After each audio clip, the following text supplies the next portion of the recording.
I'll also be referring to the same judgment which many of my colleagues have talked about, S.R. Bommaiah versus the Union of India, wherein the Supreme Court of India delinked the concept of religion and politics very clearly. Now keep this in mind as I move ahead with other concepts of my speech. 5th of August 2020, Indian Prime Minister Narendra Modi visits Ayodhya, an already very controversial place for good and bad reason, for Ram Janmabhoomi, and as a chief guest in that event. If I was to believe in what my opposition says, that India is a secular country, then this one statement which says that the Prime Minister of a secular democratic republic visits a Ram temple for its inauguration itself sounds like the most oxymoronic statement I've ever heard in the history of political science. But it has its roots.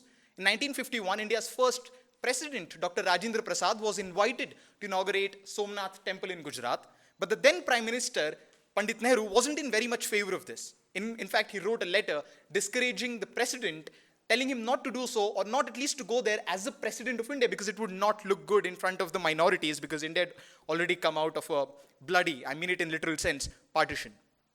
He thought that it would set a precedent for future politicians who will hold public power to use this act in not so good ways for their religious and personal benefits. Ironically, the next Prime Minister who went on to do this was his daughter, Indira Gandhi, 1983, who visited Bharat Mata Temple with the association of Vishwa Hindu Parishad. Now we come to 1985, another very important year in India's judicial history. Shah Banu case happened. Shah Banu was given divorce by her husband, and she asked for an alimony of 179 rupees per month. It was denied because of the entire personal law board controversy. The case goes to the Supreme Court of India, and Supreme Court of India stood by Shah Banu. But again, what is important for us to understand here is the fact that the then Prime Minister and the then government, Rajiv Gandhi, he enjoyed a good amount of support from the conservative Muslims who were not particularly very happy with the court's judgment. And the government struck down the court's judgment using one of the articles in Indian Constitution. To worsen things further, in February 1986, the doors to Babri Masjid were opened as, to sort of balance things out for Hindus who were very angry.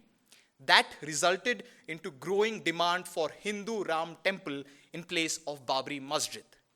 From 1986 February to 5th of August 2020, we've formed an arc, 4 decades.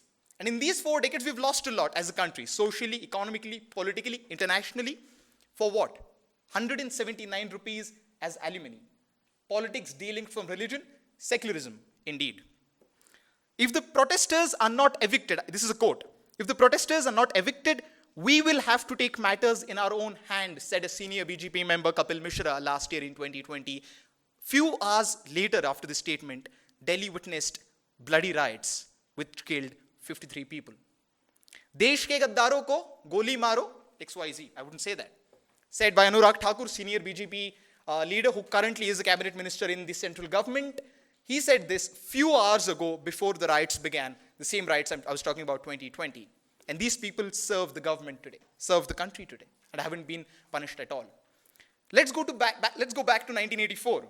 Brahma Yadav, Sajjan Kumar, Dharamdas Shastri, three of the many Congress leaders who were involved in instigating riots amongst Sikh community. The Sikh massacre, which resulted in the death of 2.8 thousand Indians officially and more than 8,000 people unofficially, according to many independent websites. All of this, I didn't mention 91 Ayodhya, 93 Mumbai, 2002 Gujarat, 2006 Malegaon, Nashik, 2013 Muzaffarabad. There are plenty of examples. I don't want to get into that. But I will come back to the basic fundamentals of what our debate is.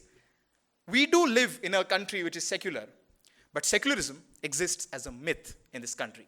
Thank you very much.